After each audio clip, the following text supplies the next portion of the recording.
Welcome back to the channel. In this video there's going to be a lot of attempts at airing out, and as you can see I'm trying to get closer to coping with the wheel little case there.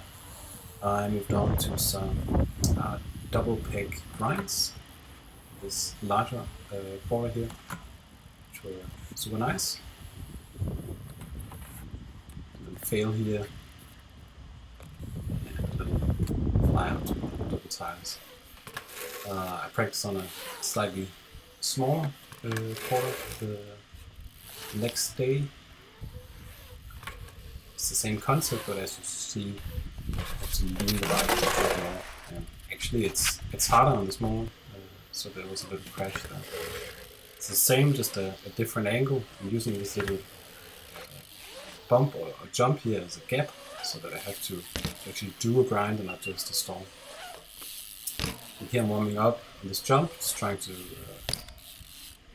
suck the rear wheel up, and I proceeded to do some 180s, and what I'm working on here is basically getting the rear wheel higher, so sucking up the feet a little bit and pushing the handlebar forward to level out the bike in the air. So tried a single 360, but I wasn't feeling it, so I moved on to some manual practice, which is improving a bit, but still has ways to go. Then I did a bunch of 180s on flat. Just like on the fly out, what I wanted to work on was leveling out the bike a little bit more.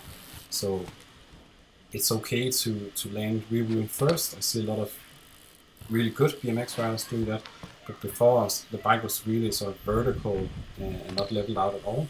I think this just looks better, especially if I want to start jumping, doing 180s over stuff or off stuff. I think the leveling out in the air is going to help. And oddly, it made the 180s much more consistent. I think that's one of the best 180 practice sessions that I've had. Then I'm continuing air out practice. I watched a video by a Japanese BMX channel on YouTube called Kyobo. I'll leave a link in the description. But basically, they had this drill where you try to really almost ride like a manual up the quarter pipe to get your rear wheel really close to the coping while you're turning in. The front wheel is turning in the air, and then eventually, you go so fast that the rear wheel leaves the ramp, and you do this double bump, I guess you call it, where both the front and the rear wheel bumps off the coping, and that's what I'm going for.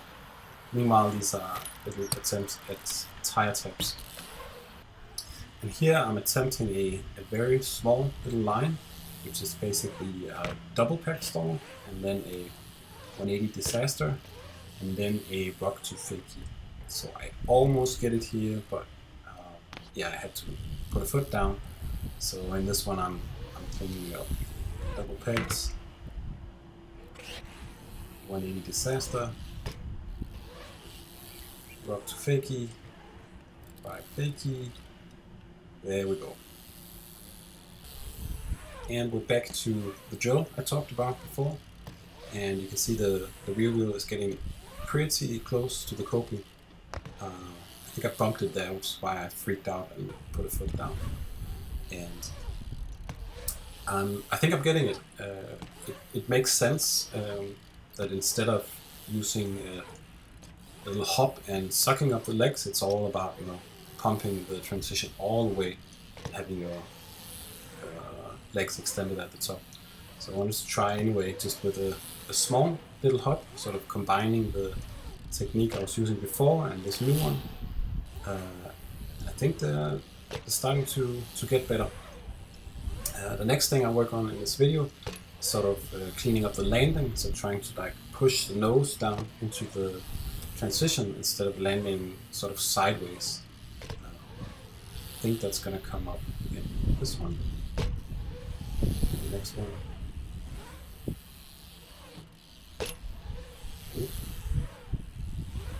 Let's see. Yeah, there we go. I'm just continuing to try and improve the landing a little bit. And as you can see, you know, there's a little bit of daylight between the rear wheel and the coping, so I'm happy with that. They still need to improve, obviously, but I can feel that I'm getting more and more confident. This doesn't feel as scary as it used to.